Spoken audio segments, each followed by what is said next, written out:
Dios les bendiga y damos gracias al Señor por un domingo más que nos permite estar reunidos para alabar, seguir alabando, glorificando su nombre, ¿verdad? Y sobre todo para aprender de su palabra. Esta mañana quiero que me acompañen al libro de Lucas, un pasaje muy conocido que aparece en la visitación que tuvo Dios a María cuando iba a transmitirle que había sido la elegida para ser la madre de Jesús, y llega el ángel con ella. Y en este versículo, Lucas 1, versículo 37, va a expresar algo muy interesante y que denota el poder de Dios sobrenatural y sobreabundante, ¿verdad? Dice en Lucas 1:37, porque nada, dice, hay imposible para Dios.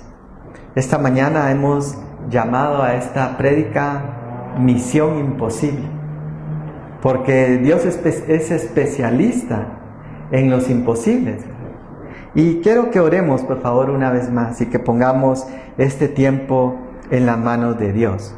Papito, te damos gracias, Señor, por este tiempo que tú nos permites de poder estar aquí reunidos, Señor. Te pedimos que tu palabra pueda llegar como espada de dos filos, Señor, hasta lo más profundo de nuestro corazón y a través de los medios, Señor, que tú nos has permitido, podcasts, videos, páginas de internet, todos los medios, Señor, tu palabra pueda llegar hasta el último rincón, Señor, de la tierra y cumplir el propósito para el cual tú la enviaste, Señor. Bendice, Señor, al dador alegre, bendice, Señor, a los que han sembrado, Señor, en tu obra hoy. Los bendecimos, Señor, porque son parte de esa comisión, Señor, de llevar tu palabra por todo el mundo. Háblanos, te lo suplicamos, en el nombre de Jesús, Señor. Amén y amén. Amén. Dios les bendiga. Fíjense que el Señor me despertó el día de ayer y me ponía en mi corazón repetidas veces que cómo es que Dios se especializa en cosas que son imposibles para nosotros. Y hoy vamos a ver varios ejemplos acá en la palabra de cosas que son imposibles humanamente y que incluso rompen las leyes de la física, o al menos la física tradicional como la conocemos. Quizá en la física cuántica sí tengan cabida, ¿verdad? Pero demuestran el poder de Dios y lo sobrenatural de Dios. Y me gustaba mucho este pasaje que leímos al inicio, porque yo recuerdo que cuando era niño, mi abuelito Ramiro tenía un testimonio de un predicador que había salido de Cuba y él buscaba llegar a Miami o llegar a la Florida, pero naufragaron en el camino, los tomó una tormenta y en lugar de llegar a Florida, fueron a parar a un lugar más cerca de Inglaterra, en aguas internacionales. Entonces él decía, ¿cómo es que no pudimos llegar a algo acá tan cerca y fuimos a parar tan lejos? Pero dentro de su testimonio él predicaba y compartía este versículo, y como era un evangelista de aquellos llenos del poder de Dios, él gritaba y decía, porque nada hay imposible para Dios, decía, y lo repetía en varias ocasiones. Y luego vamos a ver que en Lucas 18:27 Jesús vuelve a hablar con sus discípulos. Acompáñenme rápidamente a Lucas 18:27. Está hablando con ellos en el contexto de aquel joven rico que había guardado los mandamientos, que había seguido al Señor, pero ahora el Señor le dice, una cosa te falta, le dice. vende todo lo que tienes y dalo a los pobres. Y entonces él se entristece porque era muy rico. Pero entonces en el verso 27, en el verso 26, los que oyeron esto dijeron, ¿quién pues podrá ser salvo? Dice. Si aquella persona buscaba agradar a Dios, caminaba, había hecho obra social, etcétera, había guardado los mandamientos, y aún así le faltaba.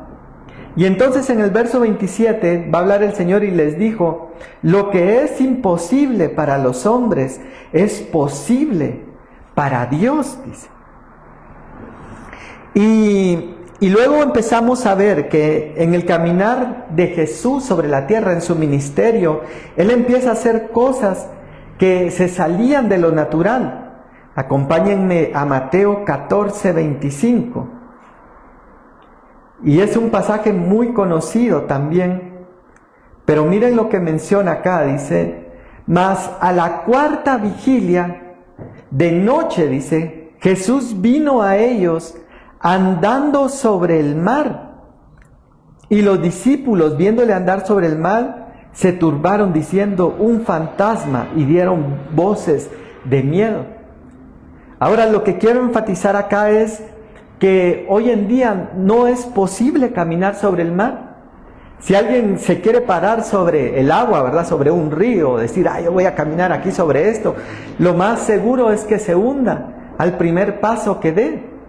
O si nosotros fuéramos en una lancha y queremos poner un pie fuera del barco, de la lancha, nos vamos a hundir. Pero aquí vemos a Jesús haciendo algo que era imposible para los hombres. Y no solamente eso, luego en Juan 20:19 vamos a encontrar otro pasaje muy interesante, cuando Jesús ya ha resucitado, y dice Juan 20:19, cuando llegó la noche de aquel mismo día, el primero de la semana, estando las puertas cerradas, dice, en el lugar donde estaban los discípulos reunidos por miedo de los judíos, vino Jesús y puesto en medio les dijo, paz a vosotros. Ahora miren qué interesante, porque ellos están escondiéndose de los judíos.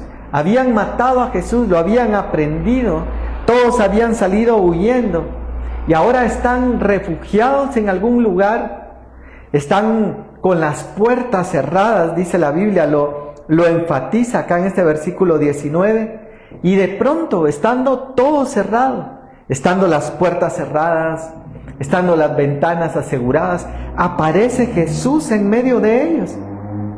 ¿Qué pudo haber pasado ahí? Yo me preguntaba y decía, ¿será que se teletransportó dentro de la habitación? ¿Será que atravesó las paredes con el nuevo cuerpo glorificado que tenía? No importa, cualquiera de las dos cosas que haya hecho, Él está haciendo algo que es imposible en las fuerzas naturales.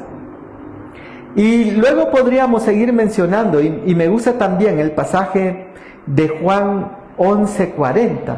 Acompáñenme nuevamente acá en el libro de Juan, capítulo 11 y versículo 40. Y miren lo que dice acá. Dice, Jesús le dijo, no te he dicho que si crees, dice, verás la gloria de Dios. Verso 43. Y habiendo dicho esto, clamó a gran voz, Lázaro, ven fuera. Verso 44. Y el que había muerto salió, atadas las manos y los pies con vendas y el rostro envuelto en un sudario. Y Jesús le dijo, desatadle y dejadle ir. Ahora creo que todos los que hemos perdido un ser querido en alguna oportunidad, creo que hemos deseado que verlo resucitar, ¿verdad? Decir, cómo quisiera que tuviera más tiempo de estar con nosotros. Pero Jesús viene y llama a ese muerto, que incluso Marta le dice, Señor, tiene 4 días, dice. El cuerpo ya está en descomposición y hiede. Pero Jesús vuelve nuevamente a manifestar lo sobrenatural y vuelve a hacer algo que era imposible. Ahora, yo me ponía a pensar en esa frase que mencionábamos al inicio, de misión imposible, porque a nivel de las organizaciones y de las empresas, siempre se dice que cuando hay metas demasiado altas o cuando hay una visión demasiado exagerada o objetivos muy altos, en lugar de sentirse motivadas las personas, se sienten desmotivadas al ver que no pueden alcanzar aquello que les han puesto por delante. Un equipo de ventas, por ejemplo, en una organización que ha estado vendiendo todos los fines de año, ha vendido 500,000, pensemos, por cada vendedor, y de pronto vienen y le dicen, mira, esta Navidad no queremos que venda 500,000, sino que va a vender 1,500,000. Y dice, pero ¿cómo voy a llegar a esa meta? Si todas las Navidades he trabajado de 8 a 8, 12 horas diarias, visitando clientes, atendiendo pedidos, y lo más que hemos llegado con el máximo esfuerzo ha sido 500,000, y ahora nos ponen 1,500,000. Y entonces eso pasa a nivel humano, ¿verdad? A nivel secular, que las metas demasiado altas, demasiado elevadas, lo que hacen es desanimar a las personas y decir, no, esto es imposible, yo no puedo lograr esto no lo voy a superar. Y entonces trae un desánimo o trae una apatía, dice, no, aquí ya ni me voy a esforzar. Recuerdo que poníamos un ejemplo con mis alumnos de la universidad y les decía, miren, si viniera alguien, les decía yo, y nos dijera, voy a colocar esta bolsa llena de dinero acá en la canasta de básquetbol y voy a colocar un trampolín aquí abajo y el que brinque y logre alcanzarlo es suyo. Entonces todos se van a motivar en ese momento. Imaginémonos que la bolsa quizá tiene $1,000, $10,000 o no sé, una cantidad que motive a los jugadores. Todos van a venir, van a correr, van a brincar fuerte en el trampolín y van a tratar de alcanzar esa bolsa. ¿Por qué razón? Porque lo creen posible, porque lo ven realizable, lo ven alcanzable, creen que es algo que sí se puede hacer. Pero en ese mismo ejemplo decíamos, ¿qué pasa si de pronto tomamos esa bolsa y la ponemos en un poste de alumbrado público hasta lo más alto? Que no sé a qué altura está exactamente, pero creo que son como 4 metros, ¿verdad? O más. Como 8 metros, imagínense, aunque nos pongan un trampolín ahí abajo, va a ser difícil de alcanzarlo. Entonces, lo que motivó en un momento a las personas, porque lo veían realizable, porque lo veían alcanzable, también puede desmotivar a otras personas en algún momento, porque lo ven imposible, porque lo ven, esto no se puede realizar, esto no lo podemos hacer. Ahora el Señor viene y en Juan 14:12 le va a hablar a sus discípulos, y si quieren busquémoslo, Juan 14:12, y les va a decir, de cierto os digo, el que en mí cree, las obras que yo hago, él también las hará. Miren qué linda esa promesa, porque vimos que Jesús caminaba sobre el agua, Jesús se teletransportaba o atravesaba paredes, Jesús resucitaba muertos, Jesús sanaba enfermos, Jesús liberaba demonios y hacía milagros que eran imposibles de hacer humanamente. Pero ahora Él, antes de ascender al cielo, antes de ir a la cruz y volver nuevamente al Padre, va a hablar con sus discípulos y les va a decir, el que en mí cree. Ahora nosotros creemos en el Señor y esa promesa también es para nosotros hoy. Y dice, el que en mí cree, las obras que yo hago, Él también las hará. Eso quiere decir que nosotros también podríamos sanar enfermos, también podríamos resucitar muertos, también podríamos liberar demonios, podríamos caminar sobre el mar, podríamos hacer tantas cosas, porque en otro versículo también va a mencionar y dice, al que cree, dice, todas las cosas le son posibles, o al que cree, todo le es posible.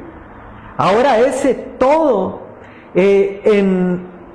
engloba un montón de elementos. No dice, al que cree, algunas cosas que no son tan difíciles, le son posibles, sino que dice, al que cree, todo le es posible.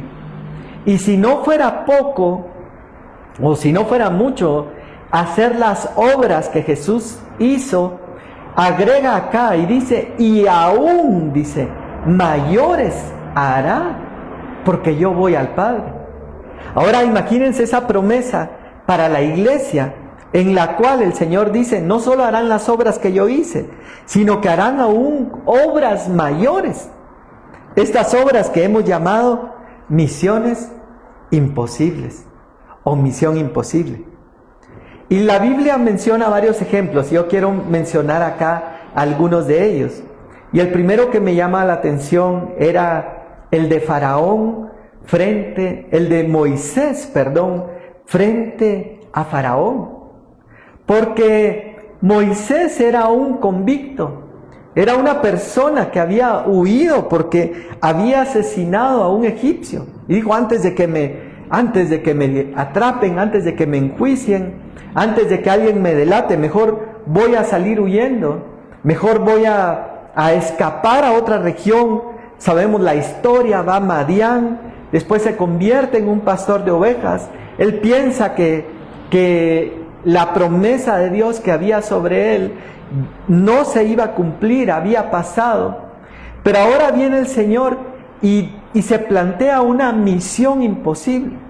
Yo me ponía a pensar como que hoy tengamos a Donald Trump, por mencionar un ejemplo, ¿verdad? Uno de los presidentes más poderosos en todo el mundo, y llegara un activista a solicitarle con exigencia algo. Deja ir a mi pueblo para que adore al Señor en el desierto. Yo me imagino que cualquiera de estos poderosos como Donald Trump, Xi Jinping, aún el dueño de una empresa, de una corporación multinacional como Elon Musk o Jeff Bezos, se reirían de una persona que es insignificante.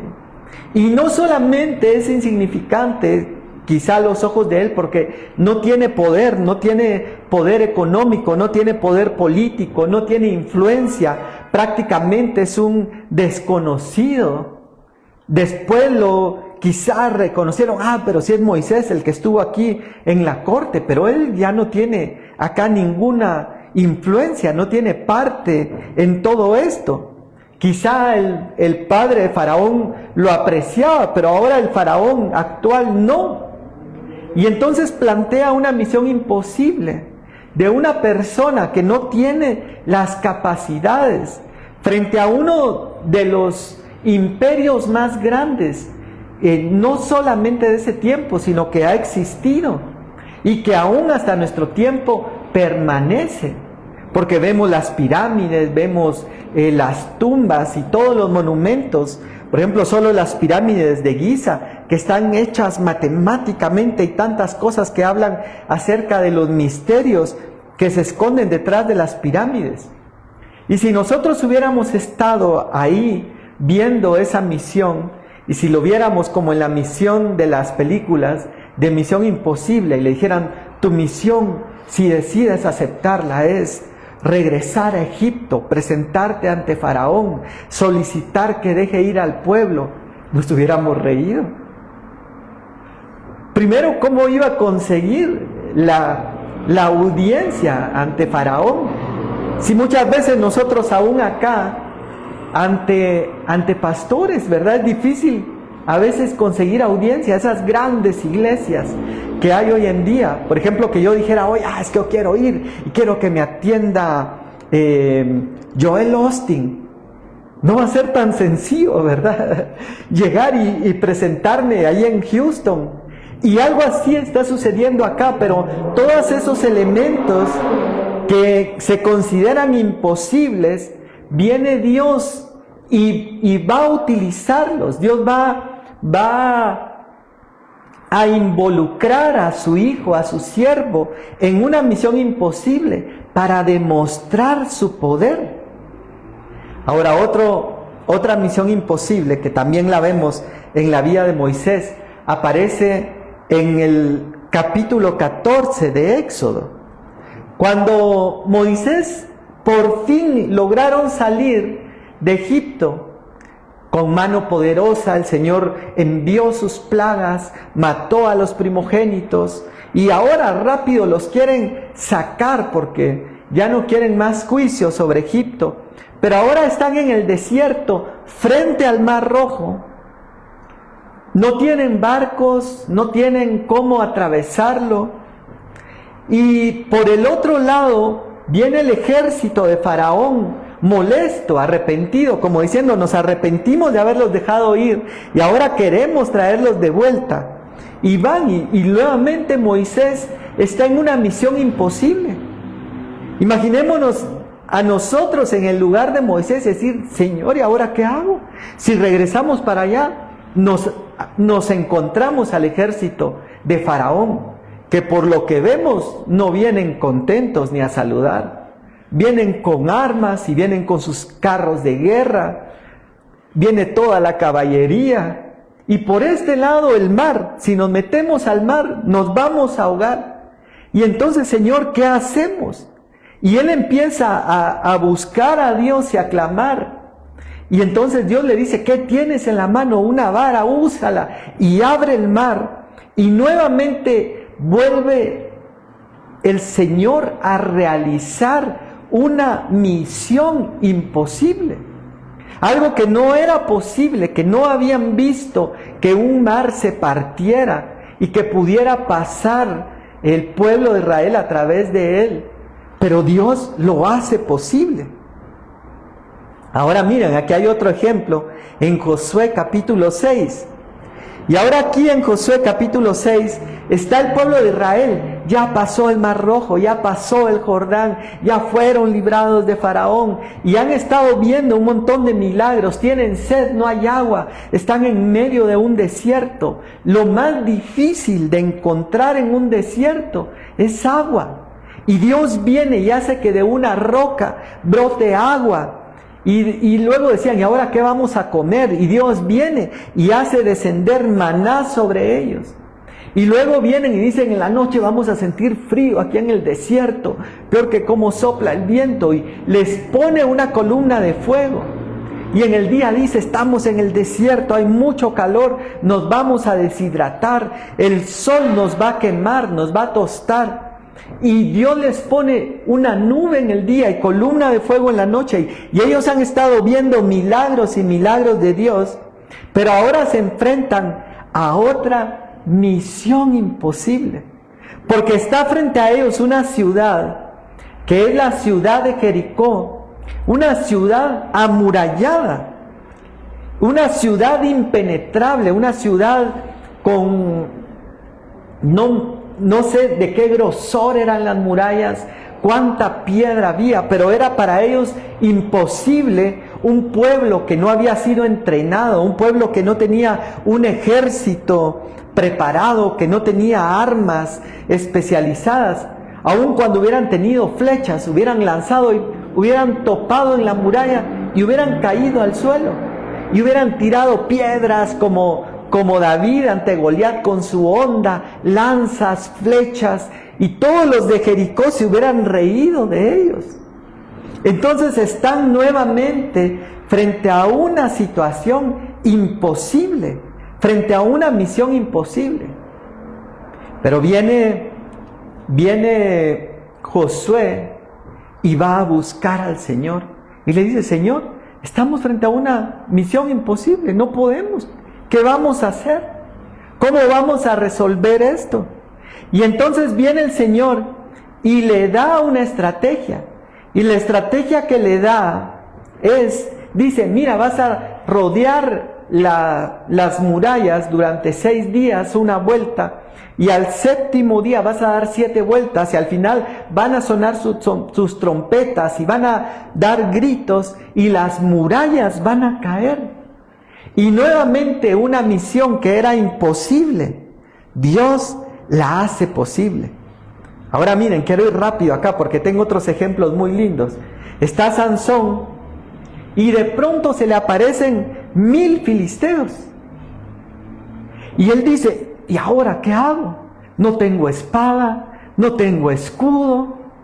Por eso dice en otro pasaje de la palabra, no es con espada ni con ejército, mas con su Santo Espíritu. Y encuentra la quijada de un asno, un hueso de un asno que había muerto, y toma ese hueso, esa quijada, y empieza a defenderse y empieza a atacar hasta que derrota por completo a 1000 filisteos.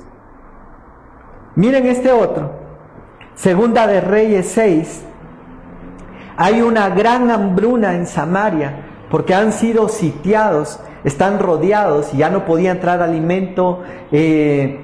Empezaron a escasear las reservas y empiezan a vender, dice el estiércol de paloma y la cabeza de un asno en cantidades exorbitantes, hasta el punto que se comían a la misma gente.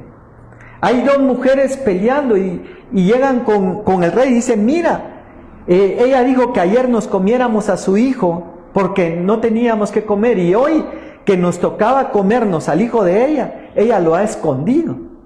Y dice que el rey se conmueve tanto de ver la situación en la que había llegado el pueblo, que rasga sus vestiduras y manda a llamar al profeta y dice, mándenme a llamar a ese profeta, no sirve para nada, porque ¿dónde está Dios ahora que lo necesitamos?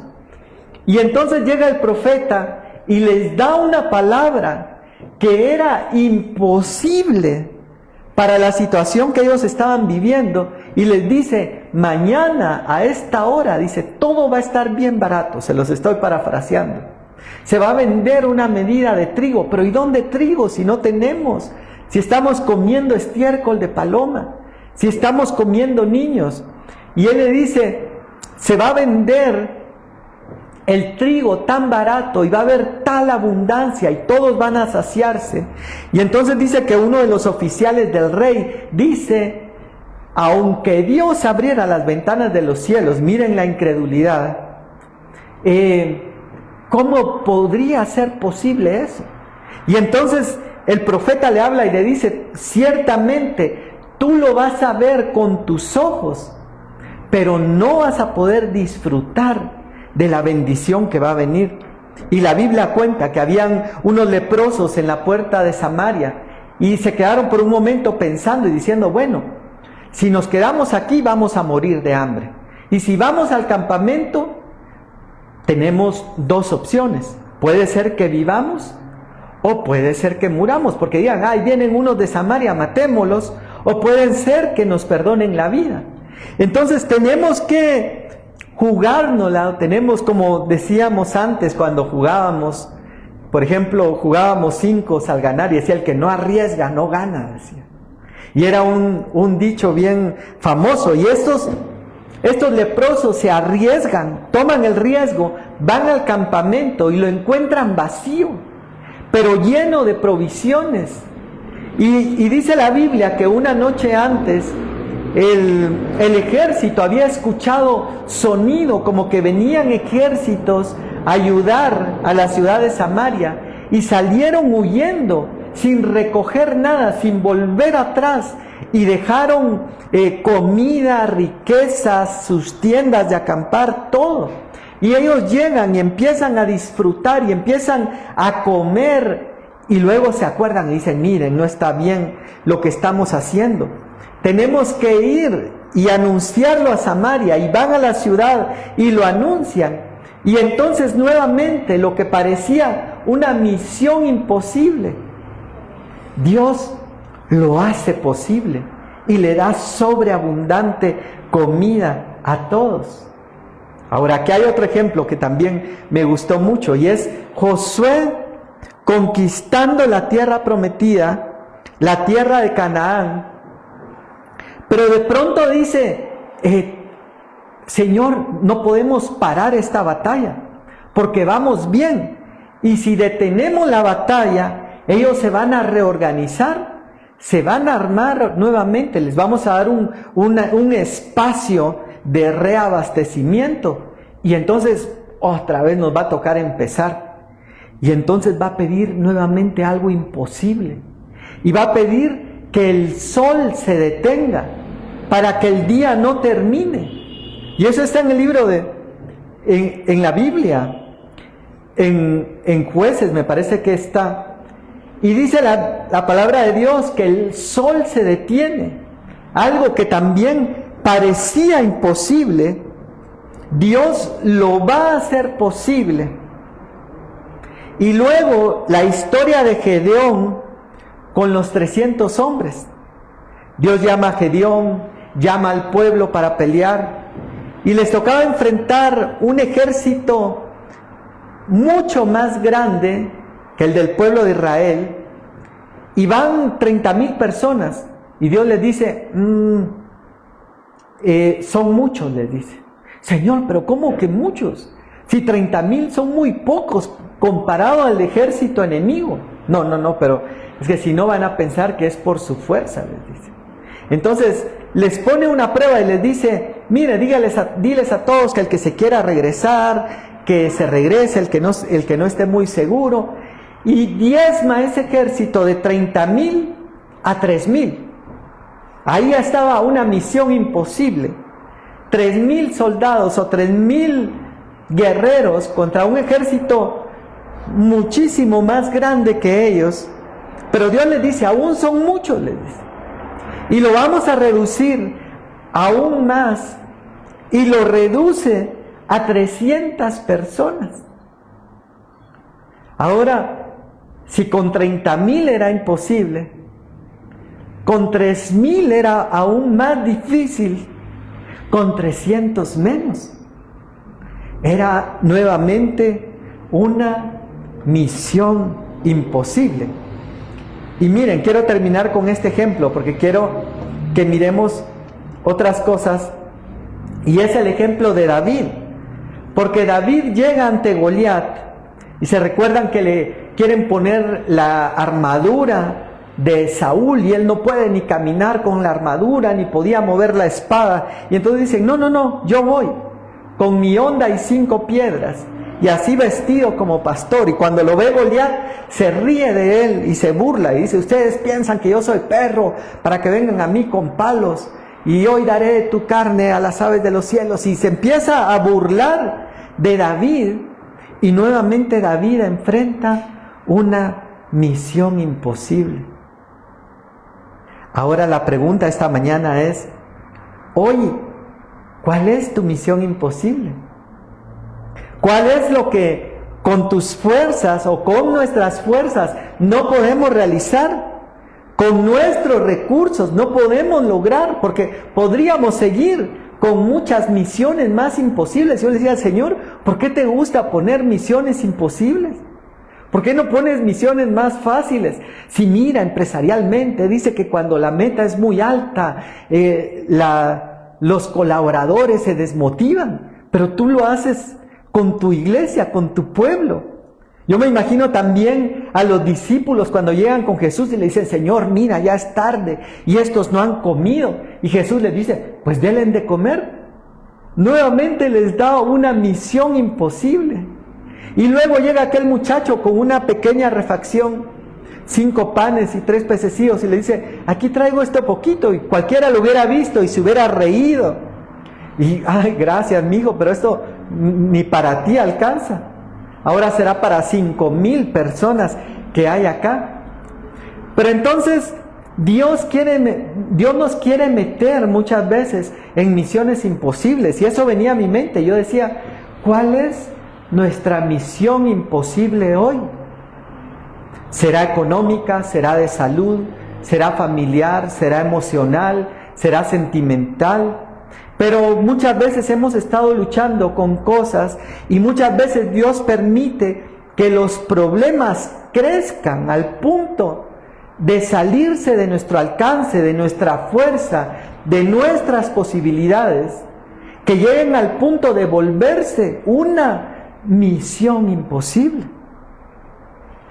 Ahora en Hechos 1:8 viene el Señor y dice, ¿se recuerdan que les dije, mayores cosas que las que yo hice, haréis vosotros en mi nombre? Y si estos personajes como Moisés, Sansón, Gedeón, Josué, David, etcétera, etcétera, pudieron cumplir las misiones imposibles a través de mi espíritu y mi poder, ustedes también pueden, dice. Y en Hechos 1:8 dice, pero recibiréis poder, dice, cuando venga el Espíritu Santo sobre vosotros. Ahora esa es una promesa que Jesús dejó antes de ascender, pero hoy la iglesia vive esa etapa en la cual hemos recibido al Espíritu Santo. El Espíritu Santo se ha derramado en las iglesias. El Espíritu Santo se manifiesta a través de dones. A veces cuando escuchamos una palabra que nos habla, no podemos captarnos como pastores o como ministros de la palabra, así es que me preparé un buen mensaje. No, sino que es el Espíritu Santo hablando a nuestro corazón, usando personas. Como dice el profeta Maynor, ¿verdad? Gutiérrez dice, si usó una burra, dice, también nos puede usar a nosotros, dice. Pero entonces es el poder de Dios, y por eso en Romanos 1:16 el apóstol Pablo va a hablar y dice, no me avergüenzo del evangelio porque es poder de Dios, dice. Entonces vuelve a hablar nuevamente de este poder de Dios para salvación, para nosotros. Y luego en Hebreos 11:39, acompáñenme rápidamente.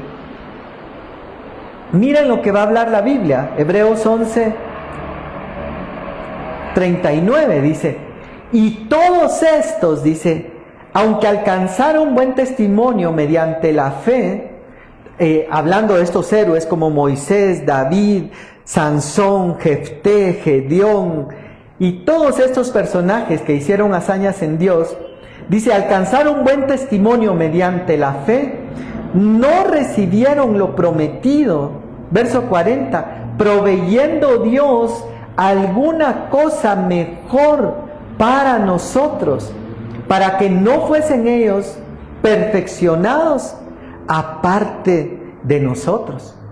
Ahora, miren qué interesante, porque aquí dice que Dios proveyó para nosotros una cosa mejor que lo que ellos habían tenido. Porque dice, por ejemplo, que sobre Sansón el Espíritu venía sobre él y él recibía esa fuerza para hacer las hazañas. Pero hoy, en esta dispensación, en este tiempo que nos ha tocado vivir a nosotros, el Espíritu Santo ya no viene solamente sobre nosotros, sino que ahora viene dentro de nosotros. Y aún más, Jesús habla con sus discípulos y dice, si alguno guarda mis palabras, dice, mi Padre le amará y vendremos a Él, dice, y haremos morada con Él. Por eso dice también el apóstol Pablo más adelante, que o ignoráis, dice, que vuestro cuerpo es templo del Espíritu Santo de Dios, el cual mora en vosotros. Ahora, nosotros tenemos algo mejor hoy. Y el apóstol Pablo lo va a reafirmar en Filipenses, en el capítulo 3 y versículo 8, cuando él dice, y ciertamente aún estimo todas las cosas como pérdida por la excelencia del conocimiento de Cristo Jesús, mi Señor, por amor del cual lo he perdido todo y lo tengo por basura, dice, para ganar a Cristo. Ahora yo creo que alguna persona que no tuviera nada, que quizá alguien de estas personas que mendigan en la calle, que duermen en la calle, que duermen debajo de los puentes, si nosotros le escucháramos diciendo, todo lo que yo tenía y para mí era ganancia, ahora lo he considerado como pérdida, y uno diría, pero ¿y qué? Si no tenía nada. Pero ahora aquí está hablando del apóstol Pablo, que era fariseo de fariseos, que era una persona influyente, que tenía cartas, le daban la autoridad para ir a capturar cristianos, y en los versículos anteriores empieza a hablar de muchas cosas, dice en cuanto a la ley, fariseo, y etcétera, etcétera. Pero todo esto, dice, que para mí era importante, la influencia, el poder, etcétera, lo considero como basura, dice, por el incomparable valor de conocer a Cristo, dice, y el poder de su resurrección. Entonces él estaba hablando que había algo mejor, lo que menciona en Hebreos, que está hoy para nosotros. Y es por eso que yo le preguntaba al Señor, yo le decía, Señor, entonces, ¿por qué nosotros, primero tú nos metes en misiones imposibles? Creo que todos podemos estar atravesando, o hemos tenido, o hemos enfrentado una misión imposible.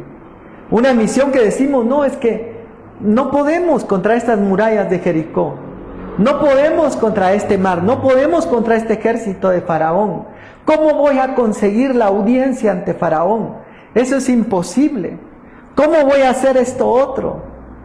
Pero entonces yo veía en la palabra y el Señor me mostraba y decía yo, Señor, ¿cómo podemos entonces cumplir esas misiones imposibles? Y el Señor me mostraba 5 pasos y me agradaba tanto esto, quizá hayan más, pero me mostraba aquí 5 pasos principales, como esas 5 piedras que recogió David para cumplir su misión imposible. Y el primer ingrediente para cumplir una misión imposible es conocer a Dios. Porque el apóstol Pablo dice, yo quiero conocerle a Él, dice, y el poder de su resurrección. Porque muchas veces nosotros nos perdemos cosas de Dios, porque no lo conocemos, porque no conocemos lo que Él tiene para ofrecernos a nosotros.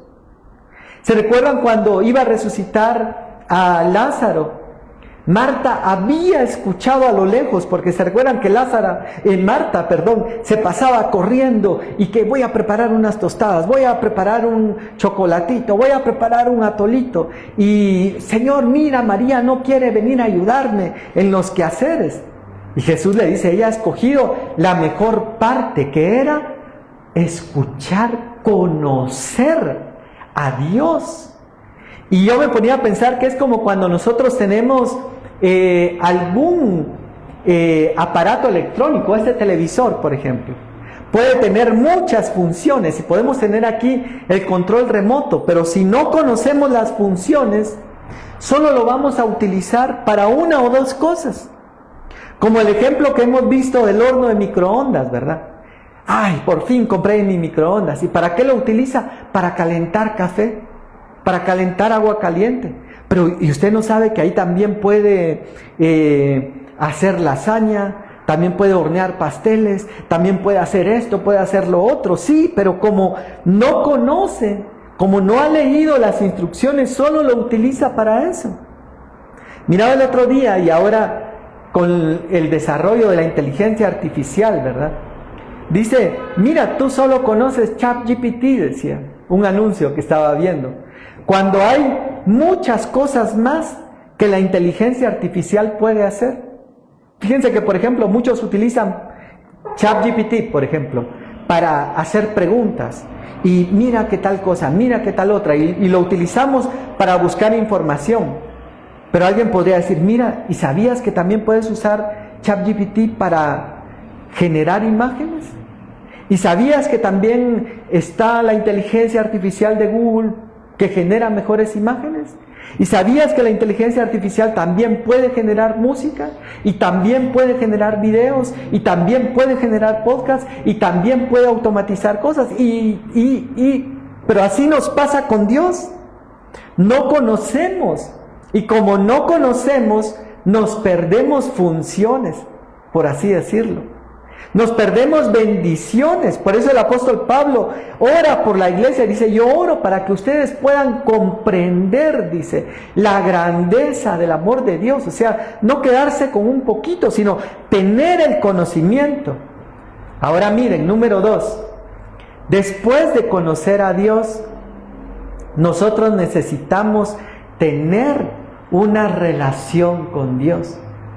Porque una cosa es saber que es posible, como le responde Marta y le dice, sí, Señor, yo sé que resucitará en el día postrero. Ella tenía una parte de la revelación, pero no tenía una relación con Dios. Cuando nosotros vemos todos los ejemplos anteriores de Sansón, de Gedeón, de David, de Jefté, de Moisés, ellos tuvieron una relación con Dios. Y cuando nosotros vemos en Jeremías 33, está el profeta Jeremías preso, afligido, en medio de una situación no muy agradable, enfrentando su propia misión imposible. Y viene el Señor y le habla y le dice, clama a mí, dice, y yo te responderé y te enseñaré cosas grandes y maravillosas que tú no conoces. Cuando se vuelve imposible para nosotros, es la oportunidad perfecta para que empiece a actuar Dios, a hacer lo imposible. Entonces, el segundo paso, el primero es conocer a Dios, el segundo es tener una relación con Dios. Porque esa relación con Dios fue la que le dio la estrategia a Josué. Le dijo, mira, vas a dar tantas vueltas, por 6 días vas a dar una vuelta y al 7º día. Le dio la estrategia. Fue el que le dio la estrategia a Gedeón. No, son muchos. Quita y solo nos vamos a quedar con 300. Mira, van a meter unas antorchas dentro de unas vasijas. Y le da la estrategia. Y le da la estrategia a Moisés, vas a presentarte, vas a tirar tu vara, se va a convertir en serpiente, ahora vas a hacer esto, vas a tocar el río y se va a volver en sangre. Y le empieza a dar las estrategias. Entonces nosotros necesitamos tener esa relación con Dios, primero conocerle, después tener una relación, y esa relación significa hablar con Él, significa acercarnos con Él. Significa clama a mí, yo te responderé. Significa por nada estéis afanosos, antes bien sean dadas a conocer vuestras peticiones delante de Dios, dice, como dice el apóstol Pablo más adelante a los filipenses. Ahora miren, número 3 es que nosotros vamos a necesitar fe. Rápidamente acompáñenme a Hebreos 11:32.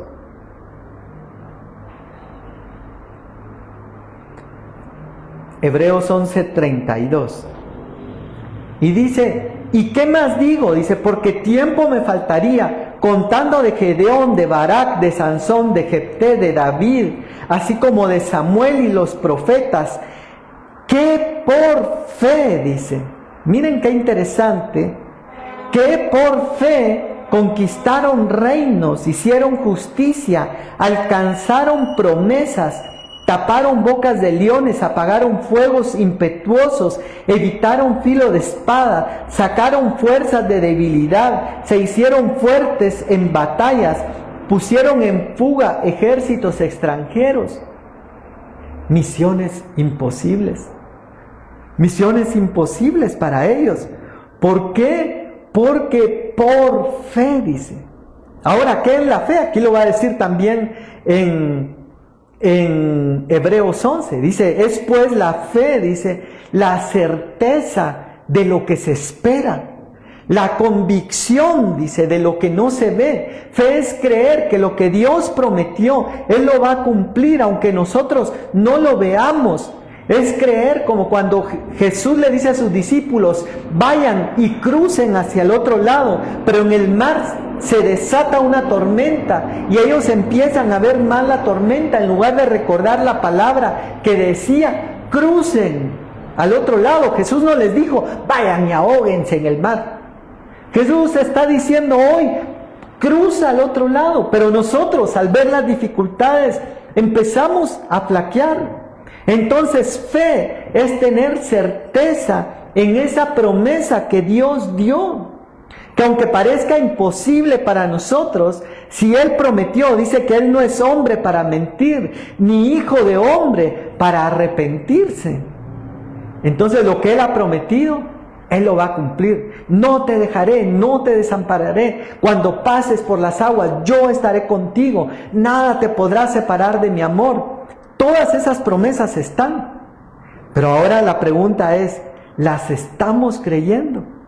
¿Las estamos tomando y recibiendo? Ahora miren, número 4, quiero ir finalizando ya. Porque aquí podríamos decir que todavía están fáciles. Porque si alguien me preguntara hoy, mire, Pastor Luisito, ¿y usted tiene fe? Sí, claro, sí tengo fe. Hasta podría ser así, miren como salen las caricaturas, ¿verdad? Que cruzan los dedos atrás en la espalda, porque en realidad están mintiendo, ¿verdad?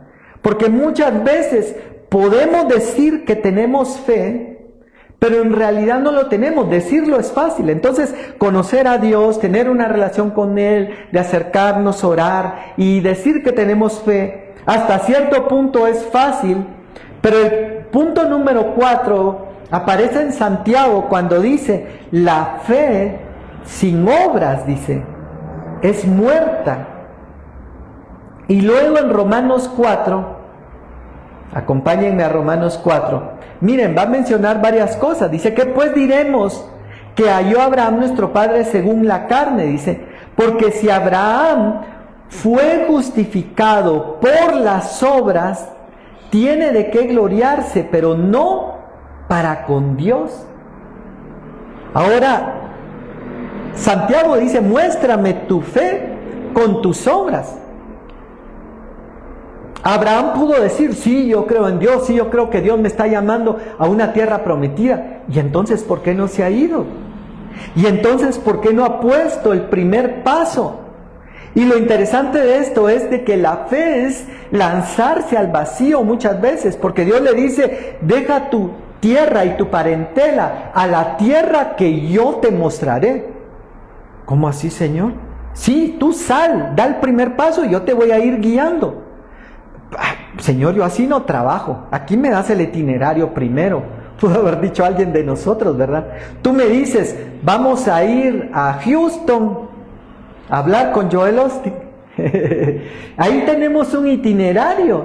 Sabemos hacia dónde vamos, pero si Dios nos dice, mira, sal de Guatemala, yo te voy a llevar y vas a ir a hablar con alguien que te va a dar una palabra de Dios. Y yo, Señor, pero ¿y a dónde? Pero eso hace Abraham. Sal de tu tierra, de tu parentela, a la tierra que yo te mostraré.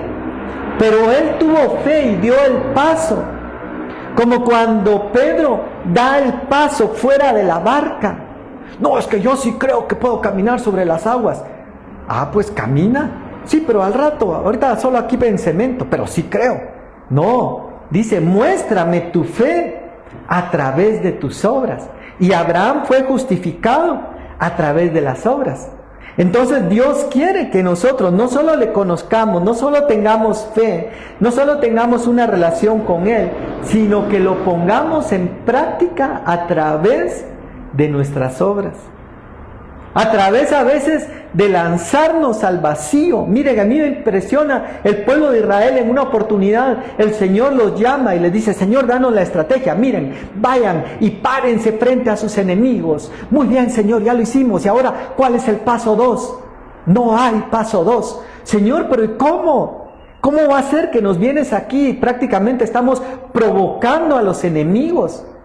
Y les dice, estad quietos y ver la salvación de Jehová. Entonces la fe nos reta a hacer cosas locas, a dar pasos, pero tenemos que darlos, tenemos que dar esos pasos. Y número 5, y hoy sí termino, es que Dios quiere que seamos valientes.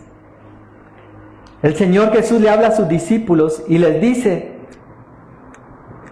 el reino de los cielos, dice, Mateo 11:12, si quieren busquémoslo rápidamente. Mateo 11:12. Y aquí está hablando Jesús y dice, desde los días de Juan el Bautista hasta ahora, el reino de los cielos sufre violencia y los violentos, dice esta versión, Reina Valera 60, lo arrebatan. Pero esa palabra que utiliza ahí como violentos y que en otras versiones se va a traducir como valientes, tiene varios significados y dice, esta palabra denota una persona que usa la fuerza, una persona que es enérgica, una persona que tiene ímpetu, que tiene determinación, que se esfuerza, que está decidido. En la versión Reina Valera actualizada 2015 dice, los esforzados, dice, se apoderan del reino. En la nueva versión internacional dice, los que se esfuerzan logran aferrarse a él. En la nueva versión traducción viviente dice, las personas decididas, dice. Y entonces yo decía muchas veces, eso nos ha faltado. Porque Dios sí ha querido bendecirnos.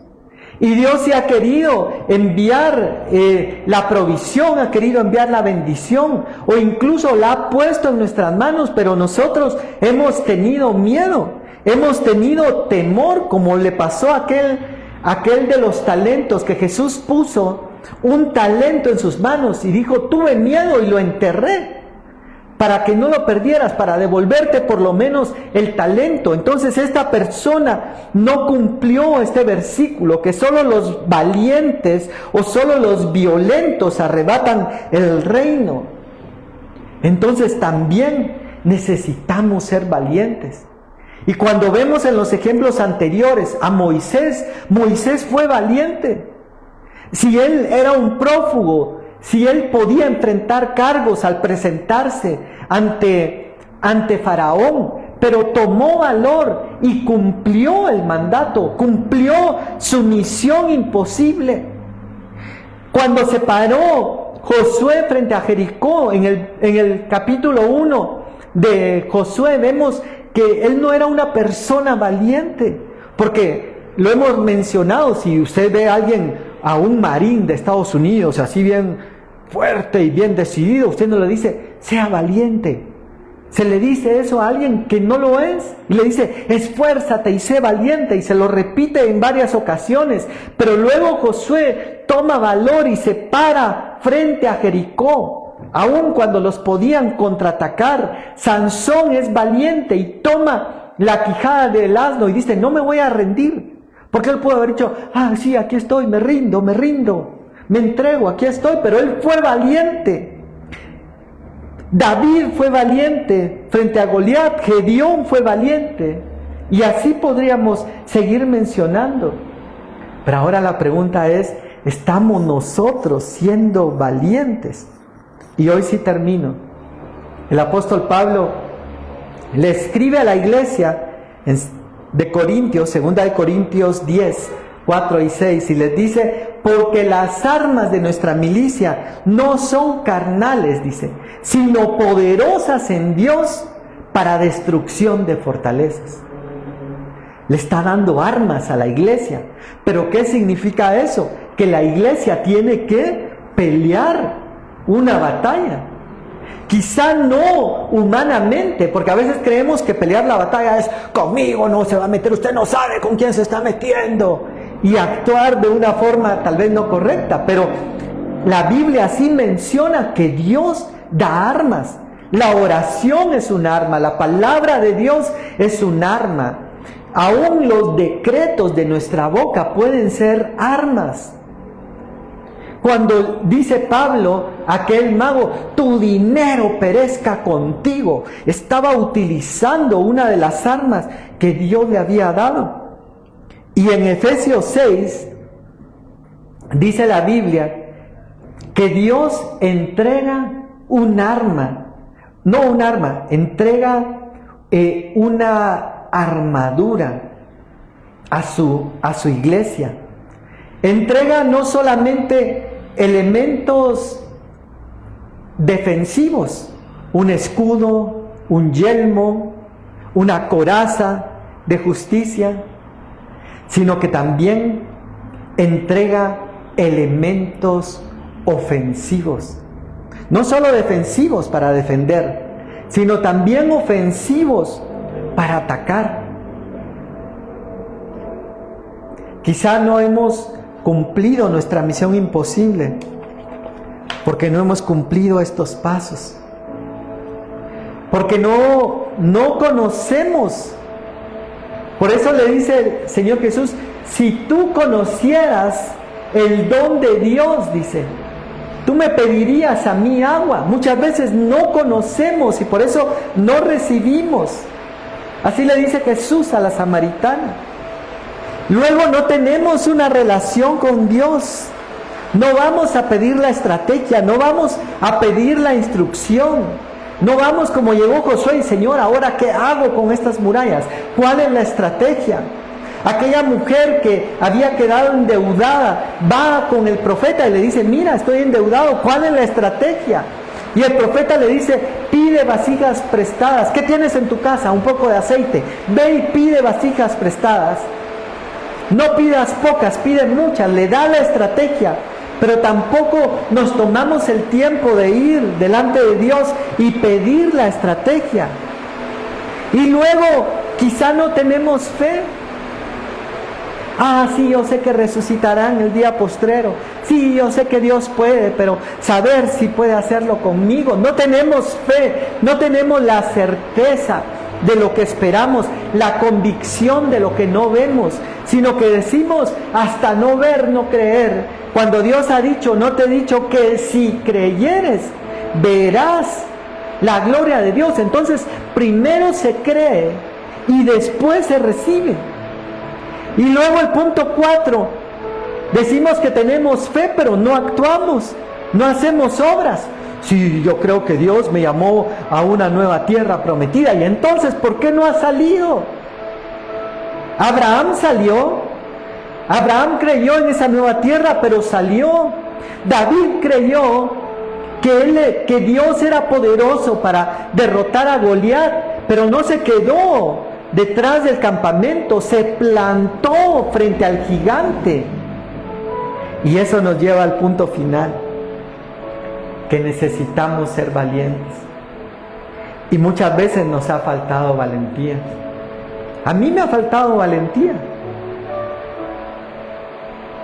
Muchas veces he escondido los talentos. Muchas veces he tomado el talento y decir, no, es que solo tengo uno y aquel tiene dos, tiene el doble. ¿Cómo voy a salir yo por televisión? ¿Cómo voy a salir por redes sociales? ¿Cómo voy a salir en TikTok si no tengo la gracia, no tengo esa forma para llegar a la gente? Solo tengo un talento. Pero Dios quiere que perdamos ese temor y que lo poco que tengamos, como aquel muchacho que no tuvo temor de decir, solo tengo 5 panes y 3 pececillos. Quizás se rieron de él, quizás se burlaron. Valor requiere incluso enfrentar a esos escarnecedores, a esos que se van a reír. Miren a ese David con una onda, miren a Gedeón con unas vasijas, miren a aquellos, solo se pararon frente al enemigo y no saben ni qué van a hacer. Eso es valor. Y eso quiere Dios de nosotros esta mañana. ¿Cuál es tu misión imposible? ¿Cuál es lo que no has podido realizar? Dios quiere que nosotros podamos cumplir y realizar esa misión imposible, para que se diga, somos más que vencedores por medio de aquel que nos amó. Papito lindo, te damos gracias esta mañana. Gracias por tu palabra, Señor. Ayúdanos a ponerla por obra, a atesorarla, a conocerte más, Señor, a conocer tu poder, conocer tus promesas, a tener una relación cercana contigo para obtener la estrategia, Señor, para poder cumplir las misiones imposibles, a no desanimarnos, Señor, ni entristecernos, irnos a la cueva, tirarnos en nuestra cama pensando que es imposible de cumplir, porque lo que es imposible para nosotros es posible para ti, Señor. Y si tú has puesto esa misión imposible delante de nosotros, es porque tú quieres darnos la victoria, hacernos más que vencedores. Como permitiste que una persona sin influencia, sin poder, se plantara frente al gobernante más poderoso de su tiempo y le dijera: deja ir a mi pueblo. Ese valor, Señor, necesitamos. Esa fe, esas obras y ese valor, papito lindo. Te pedimos en el nombre de Jesús que tú nos ayudes, Señor, a alcanzar esos elementos. Hoy tú nos estás dando la estrategia, nos estás diciendo cómo podemos lograrlo, cómo podemos cumplir nuestra misión imposible. Gracias, papito lindo. Ahí donde están a través de internet, Señor, aquí. Hoy ponemos nuestra vida delante de ti, te pedimos que nos ayudes, papito, en el nombre de Jesús.